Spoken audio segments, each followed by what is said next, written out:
Hey, what's happening guys? My name is Doodles and welcome to today's video. In this video I'm going to be changing the guitar strings on my 2013 Gibson LPJ. Watch out for the broken string, and that is the reason why I'm changing the strings on this, because one of them broke. I've been using Rotosound Red exclusively for about 2 years now and broke my very first one, which is good going considering they are on all of my guitars and I play my guitar quite a lot. So I thought, since I'm changing the strings, I should do a tutorial for you guys. If you're already a guitar player, you've probably changed strings more times than you can't remember. But if you are a beginner or thinking of starting to play guitar, then this video could really help you out and save you a lot of heartache and a lot of hassle. And please note that the method I will be using to change the strings applies to guitars with a similar bridge to this. Fender guitars and other brands have the strings going through the body, but the same principles will apply. And also it's worth noting that everyone has their own little method to change guitar strings that can vary person to person. There's no 100% correct way to do it. People do have the preference. As long as the strings hold tune and don't snap when you go to tighten them up, then you're all good. This is my way, and if you think that it's a good method, then do it. If you want to sort of mix it up a bit, there's many other tutorials out there for you to watch. But enough about that, now it's time to get down to business.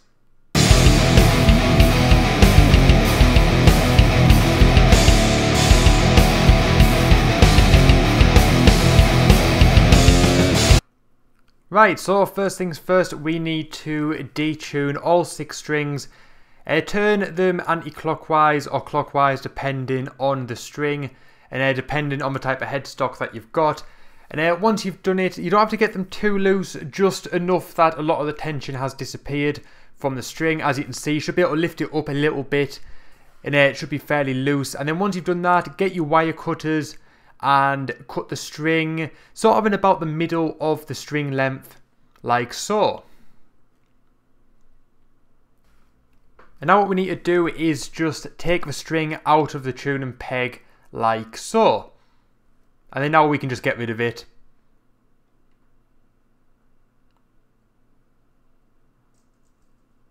And now we're going to do the same for the bridge. As I said, this is for a Les Paul. It will vary if you're using a Strat or another guitar with a string through body.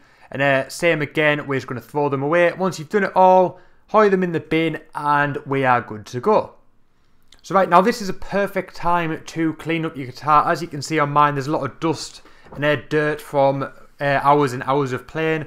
So just get a cloth, just wipe it all down. It's a good way to do it, because without any strings it's a lot easier to get in those nooks and crannies. Do the same on the fretboard, and last but not least we'll do the same on the headstock. Just get rid of any dirt and dust, and then just generally clean the guitar up.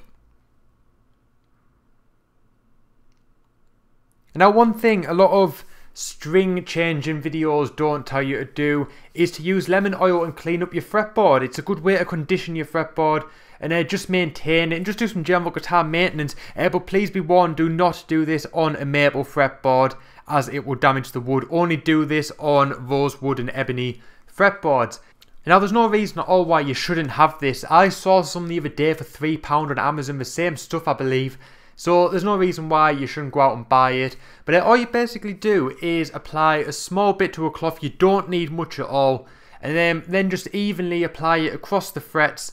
And that will help condition the wood and just maintain it and give it a lot more life. And keep the wood in better shape.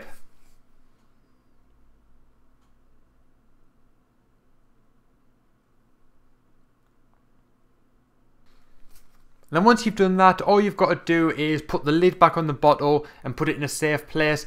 But please, before you do anything else, go and wash your hands, because lemon oil is highly toxic, and do not consume it. Make sure that you wash your hands. I always wash my hands after playing my guitar, especially with the fact that I've used lemon oil. I don't know if any does get on your fingers after playing, but it's not a bad thing to wash your hands after you play, just to be on the safe side. And once you've done that, just take a cloth, any cloth or duster will do, and just wipe off any excess. And once you've done that, just grab your strings, and we are about to get into the string changing process. So right, first things first, we need to get our string. We're going to start with a low E. We're going to string it through the bridge. This is for a Les Paul. If you're using a Fender Strat, a Telecaster or anything with a string through body, you have to put the strings through the back of the guitar and into the bridge that way, but the principle's still the same. And now what we're going to do now is string the guitar up. Now there's many different methods to doing this. As you can see, a lot of people use this method where they string it through the peg straight away and then turn the tuning peg, but I don't do it that way. I do it a little bit differently, as I'm going to show you now. I don't know if there's any right or wrong way to do this, but basically I get the string, I wrap it around the tuning peg, twice for the low 3 strings and 3 times for the higher strings, and then once I've wrapped it around twice, I string it through the peg then. And this is just the way that I was shown to change strings. It doesn't seem to be a very common method, although I don't see any negative impact from doing this. I believe it still is going to be the same.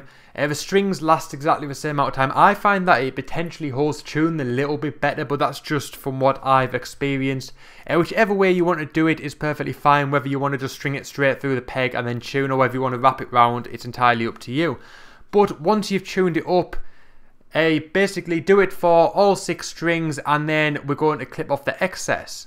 And that is pretty much all there is to it when it comes to changing guitar strings. Just make sure that you don't clip too close just in case you snap the string. Just leave a little tiny bit of string coming out of the peg.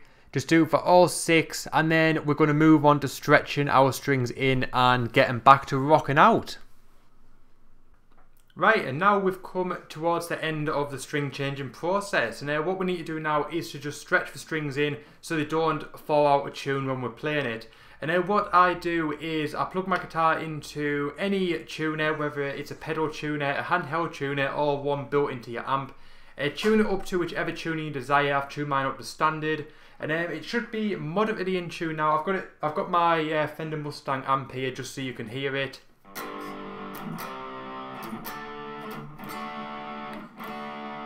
As you can hear, it's still a bit out of tune, but that's okay because it's going to be going out of tune in a second.